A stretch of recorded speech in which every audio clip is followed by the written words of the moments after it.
Hello and welcome to another edition of Check It Out. All right, friends, check it out. I've got my 2007 Honda Pilot.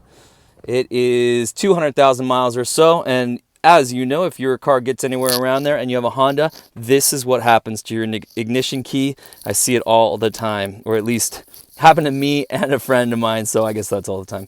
Anyway, I'm going to show you how you can start your car even if it fell apart on you. I'm going to explain the chip to you so you'll understand how and why that works and how you can kind of cheat the system, start your car, and at least get home from wherever you are. And if you're low on money, then you can, I don't know, maybe you need to drive it this way for a little bit. Hey, do me a favor though. Right now, go hit subscribe, help me out. I'm trying to grow this channel, at least get to 1,000 subscribers. It would help me a ton, doesn't cost you anything. All right, that's my infomercial. Let's get back to business. Here's your actual key. And you can still start the car with this. Well, you can still put this in and turn it and try to start the car. But the other half the key that you need is this guy right here. This little chip down by my thumb, this little rectangular prism. If we want to get fancy on the name of our shapes. This guy right here needs to be close to or almost touching this circle where my finger is. And what happens is that chip, where my thumb is, that chip is read by this reader. And it reads it just for a second while you're starting the car. And once it reads it and says, okay, this is the right key, you're not trying to steal the car, we're going to let you start the car. But if you only use the key part, if you only put this in and try to turn it, it doesn't work. And the reason it's not working is that it's saying, we don't see the chip. We don't recognize the chip, right? Because I didn't hold it next to it.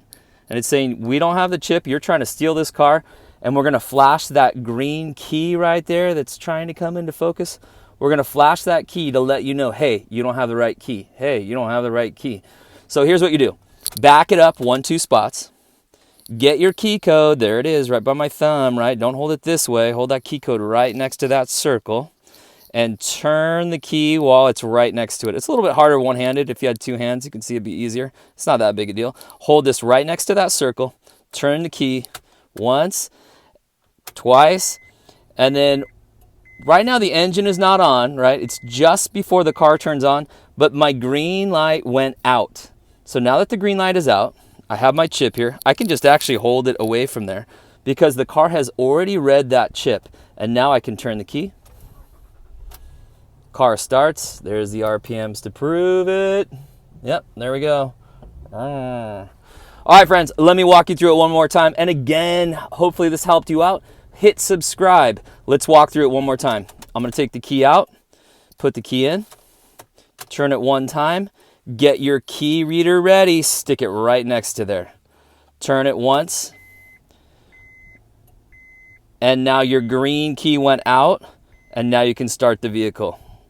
So if you're trying to start your car and for some reason that green light is coming on and staying on like that, if it's doing that to you, it's not reading your key with this little key code here. It's got to be right next to it. The chip has to be next to it. All right, there's one other thing that could be going on, at least it happened to me before. If you subscribe to this channel and check out my other videos, and I'll put a link to this at the end. Also, there is a fuse in your fuse box. So if you have the right key and you're saying, hey dude, this isn't working and my key chip is right here and this is flashing for you, go to my other video and I will show you the fuse to check to see if it's that. And that happened to me when I changed the battery on my vehicle, and I know other people are getting it because I've seen it on YouTube. So these are the two easy things, right, if something's going wrong with your car. If that thing is flashing, it could be some very expensive stuff. Most of the time, it's something easy. Make sure your chip is right next to the chip reader, and if that's not working, it's still flashing green, go look at my other video, check out what fuse to check out. All right, friends, do me a favor. I know I'm saying it again. Hit subscribe. See ya.